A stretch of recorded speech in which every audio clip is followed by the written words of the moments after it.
My grandfather's job that he had when he moved here was at the Balboa Angling Club. And he weighed in the fish, he kept the statistics about who had the biggest, longest, heaviest fish and the competitions that went on. And he was involved in a lot of the marine things that went on around here. But he also had that license to go and turn the lamps on at the end of the jetty, and so that the ships coming in could see, isn't it red right returning or something, the red lights on the right side and the green lights on the left or whatever, and he would always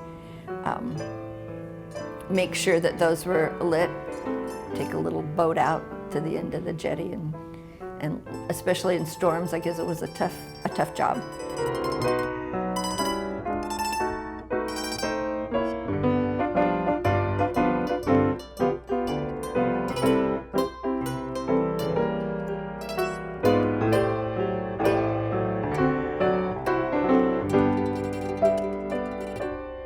My name is Melinda Lee Howell.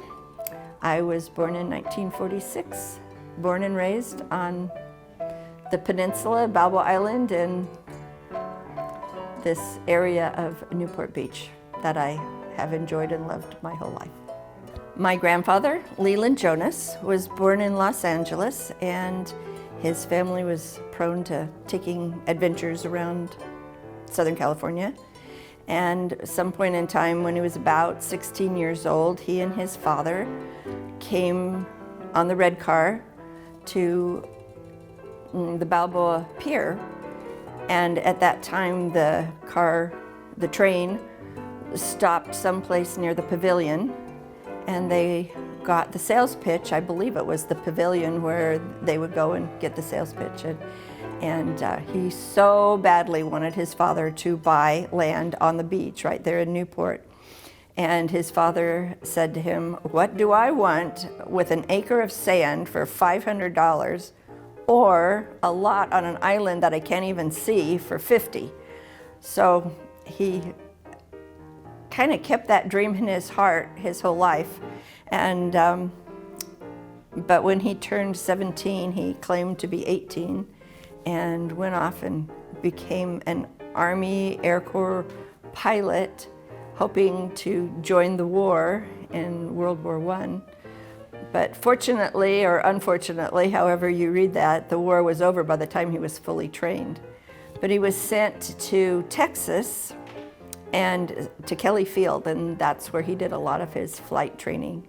And one day when he was flying the airplane, which was an open cockpit, it was very hot, and he looked down and saw a swimming pool, and after he landed, he borrowed a friend's motorcycle, went to the swimming pool for a swim, and there he met my grandmother, his future wife. And she was complaining that her hair was wet, and he said, "I can give you a ride on my motorcycle and dry your hair." So that was how they met. And as their courtship progressed, there's a funny little story where he would write love letters to her. She was teaching school, and he would fly around the flagpole and drop love letters to her, and her little children would run out and get the letters and bring them in, and some pictures that they had taken during their dating. And eventually, he finished his training. The war was over. He came back to Los Angeles, which was his home. And she came out to visit, was going to get a job teaching, but when they tested her, she had tuberculosis. So she had to go back home for a year. And in the meantime, my grandfather and his father bought 80 acres of sand in Newberry, out by Barstow, and homesteaded. Built a adobe brick home for my grandmother, and when she was well enough, she got on a train and came to Kingman, Arizona, where they were married. And then they came out to the desert and moved into this little adobe house that he had built for her, and lived there for a number of years. He worked on the railroad, built roads, built power lines, and then my mother was born and raised there.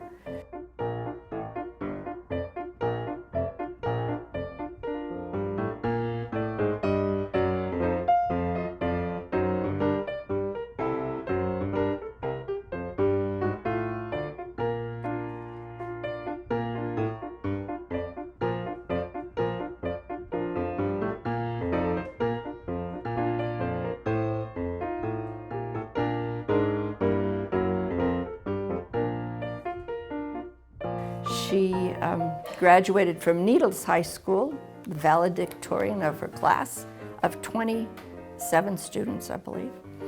But as soon as she graduated, my grandfather had saved enough money to buy his acre of sand on B Street. So he bought the little surf apartments on one side of B Street, and then I think they were the cottage apartments on the other side. My grandparents lived upstairs.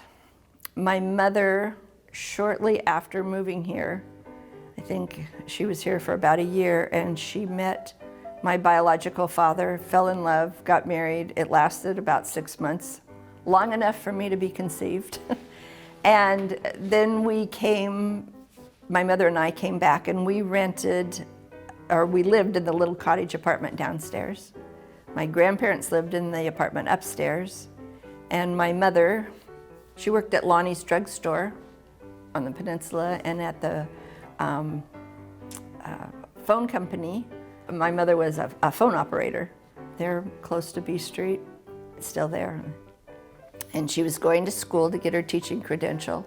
And my grandparents obviously did a lot of babysitting.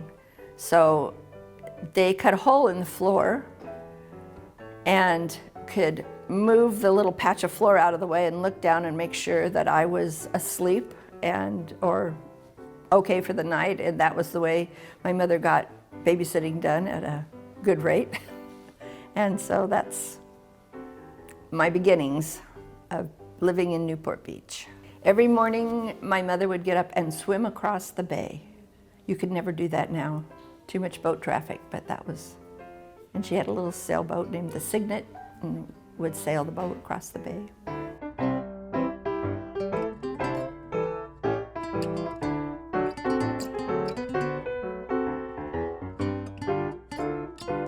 My grandfather got a job at the angling club, and I can still hear him say, Lee Jonas, angling club, and he'd answer the phone, and I'd get to go and sit by him sometimes while he was working there. And he weighed in the fish, the marlin that would come in. My grandfather eventually became the international secretary of the Light Tackle Tournament Association.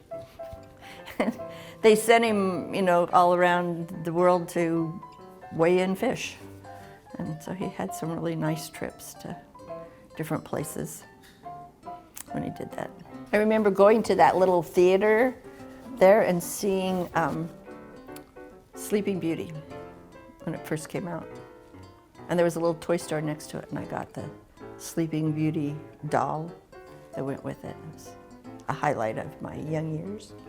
When I was about 5 years old, my mother began dating my stepfather. He met my mother at Orange Coast College, and so they began to date.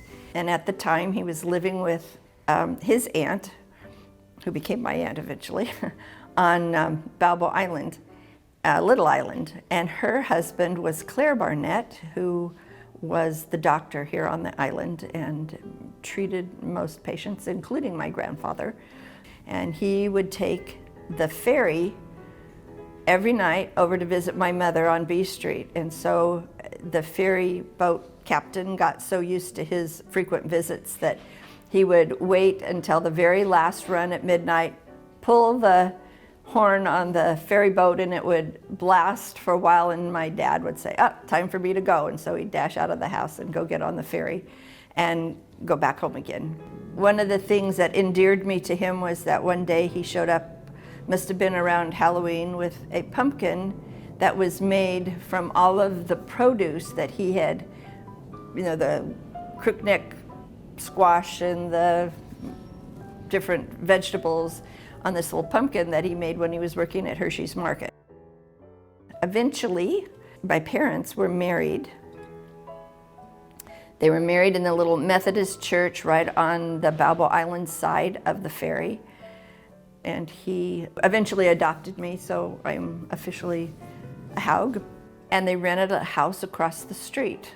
And I remember the excitement of decorating their first home together.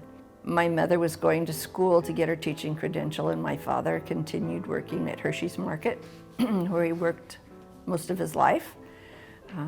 off and on. He was very social, and he knew all the people on the island. He knew all the people that took their boats out, and he would stock their boats for big trips that they were taking on their yachts. He would take phone orders and pride himself on how he could talk them into really filling their supplies. I'm very proud of his work and loved the people that he worked with. That was part of our table conversation every night, what was going on at work with him. And one of the good parts of Hershey's Market was, and my dad working there, was that my children, my 3 boys, got to work for him, and my brothers. So we all had experience of working under the tutelage of my dad to learn how to be good workers. And I worked there all through high school and through my years at Orange Coast College. And we learned a lot of the work ethic and how to be social and how to look busy and how to make sales, and it was a really fun experience. The way it was set up is I knew Mr. Hershey. I had met him as a child, and the way it was set up is there was a person that owned the liquor department, the grog shop, liquor department. There was my dad, who owned the produce section. There was Don Ohms, who owned the meat department. And I think that the actual grocery part was still owned by Hershey. And his son, Lyle Finley, I think, was the husband of Ruthie at the time. And so at some point in time, when I started as a freshman at Orange Coast College, my dad, the produce man, and his friend, the meat department, decided that they were going to open a toy store. So they went together and opened a toy store over on Bayside Drive. It was brand new, just built by the Irvine Company, and they opened a little shop called Port-a-Play. And they had a wonderful time putting it together. And unfortunately, Don Ohms got really sick and had to quit the business. And my father couldn't manage it on his own, didn't make enough money. So he did a couple of other little things, but he eventually wound his way back to Hershey's Market, back to the produce section. My sons all became junior lifeguards, and we lived up by Newport Harbor High School, and they would get on their bikes and ride their bikes down past Grandpa's store, go to junior lifeguards, and then they would come back and he would give them fresh orange juice, and they'd check in with him on the way home. So it was always nice having that contact down here on the island. I kind of grew up afraid of teenagers because they were so wild and crazy. Bal Week would happen every Easter, and they would come down to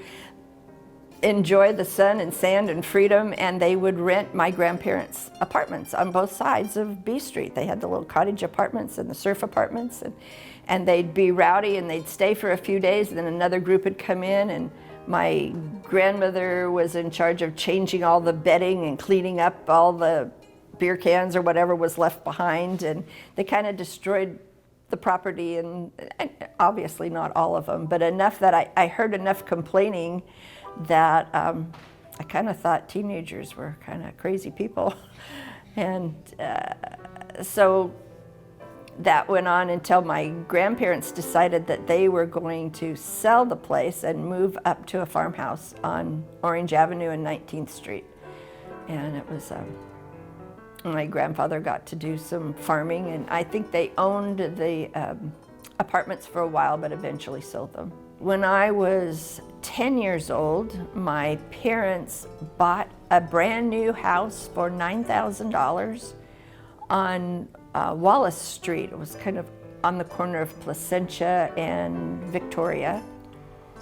And it was a fun little street on the west side, had a lot of friends. We even had horses next door in the field behind us, which are no longer there. And it's kind of an adventurous place.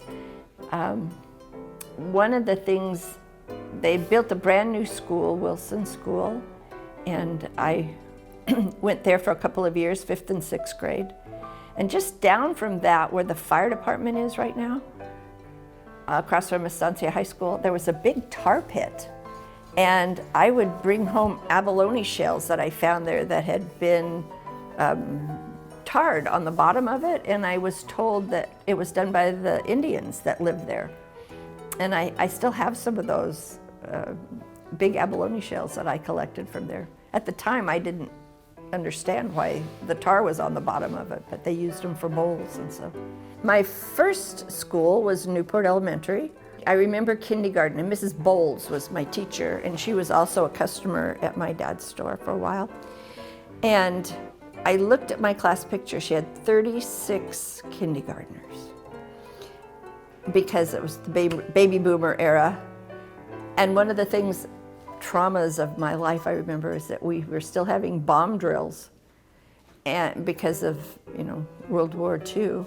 They had the bomb drills, and they had the earthquake drills, and they had the fire drills. And one day I wanted to be the first one out the door, and I lined up and got out there on the sand, and I was the only one because it was a bomb drill instead of a fire drill. So I did kindergarten, 1st and 2nd grade there. When my parents got married, we moved across to Balboa Island. And because of that move, I was now going to Corona del Mar Elementary. And that school doesn't even exist anymore, but I did half of 2nd and 3rd grade there.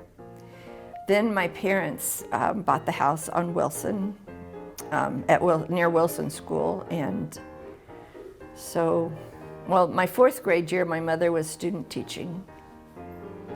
So she would drive me to Lincoln School every day, which was in Costa Mesa, and I would take the bus home. And because it was still baby boomer craziness, they had 2 sessions of school. So a teacher would have to teach a morning session and an afternoon session.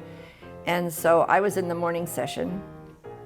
And one of the big traumas of my life is my mother getting me to school late every morning, because it started like at 7:30 or something, so they could get the 2 sessions in. But then I would get on the bus and go home to my grandparents' house on Orange Avenue. And so I had a lot of grandparent time in my life. So when she was finished with that, my brother was born with her student teaching, fully credentialed, but they began to have children. I had 2 brothers.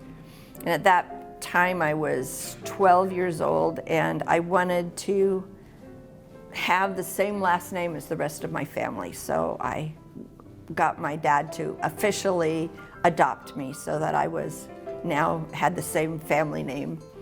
And so I had that going for me, and I went to Ray School. And then my grandparents decided that the farmhouse that they had bought was too much labor. They were getting older, and they ended up trading houses with my parents. So we moved into the ranch house on Orange Avenue, and they moved into the Wallace house in Costa Mesa. And so we lived there for a number of years. We moved to a street called Paloma, Irvine and 21st Street. And my mother lived there, and my dad, until he died, for maybe 40 years. But I could walk from there to Newport Harbor High School, and I went to school there for all 4 years of high school. I went to Orange Coast College for 2 years, and then I transferred to Oklahoma State University. It's my only 2 years out of Orange County, and that was enough, and I came back. My first husband, Brian Overton, and I started dating when I was a freshman in high school. And we dated all through high school, all through college. And then we're married in 1968 when I returned home from college. My first teaching job I got in Norwalk La Mirada School District from an ad in the paper. They were desperate for teachers. And I started by teaching 6th grade. And all I had was a bachelor's degree, but they were so desperate. I think that's the year that I was kind of eaten alive as a teacher. had 36 sixth graders. It was, and I got married that year, so it was kind of a crazy year in my life. But I survived, and we moved from Norwalk down here to Costa Mesa, bought a little house up by Newport Harbor High School, which I live in today. During that period of time, I had 4 children, 3 boys and a daughter. They all went to Newport Harbor High School and to Newport Heights Elementary and to Ensign School. When I was pregnant with my daughter, I got a divorce. My husband moved to Washington, and I was a single mom for a number of years with my 4 little children. And my dad at the produce market gave me the job of making fresh orange juice.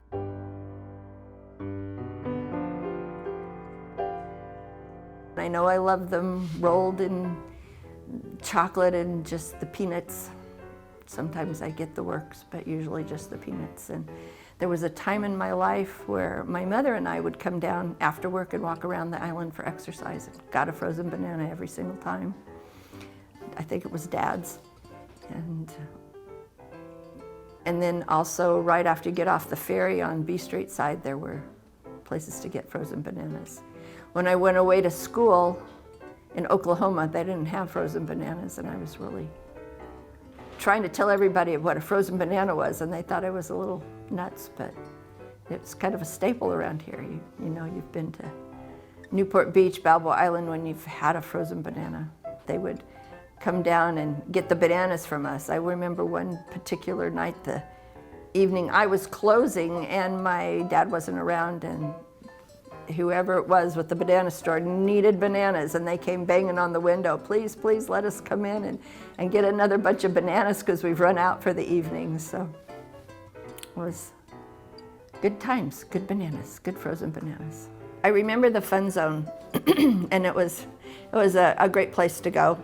It was really close to the angling club, and I remember the jukebox they had. They'd play the jukebox, and my grandmother was always embarrassing me. But she was dancing, and all of a sudden threw her back out, and we had to kind of hobble home because of the jukebox music. And we had some little older couples that had been through World War II that lived in those little cottage apartments and ran some of the booths at the Fun Zone.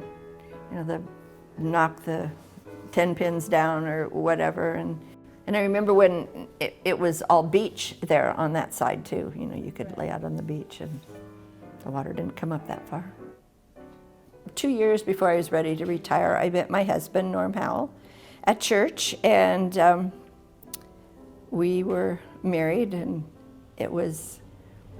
the kids were kind of pretty much grown by then, and it's been a very nice life, uncomplicated by, you know, the stresses of raising children as well. He has 2 children and I have 4, and they live close by, and we spend a lot of time together. And when I was 7 to 10, I lived on Balboa Island at the little house, little cottage by the ferry. I had a whole backyard full of sand, and I learned to make drip castles. And one summer, the whole backyard was a drip castle. I'd make little boats and castles, and you know, just spend a lot of time out there.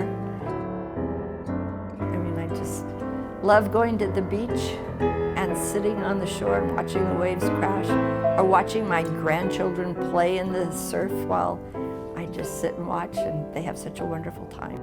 It was a magical place to live. It still is. It still is. Shine on, harvest moon, up in the sky. I ain't had no lovin' since January, February, June, or July. Snow time, ain't no time to stay.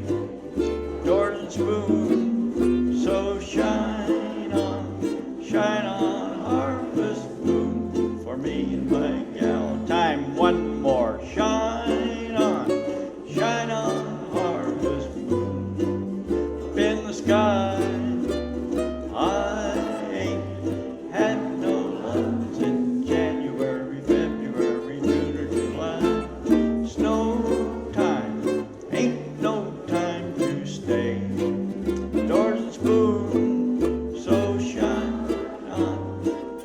slow down for me and my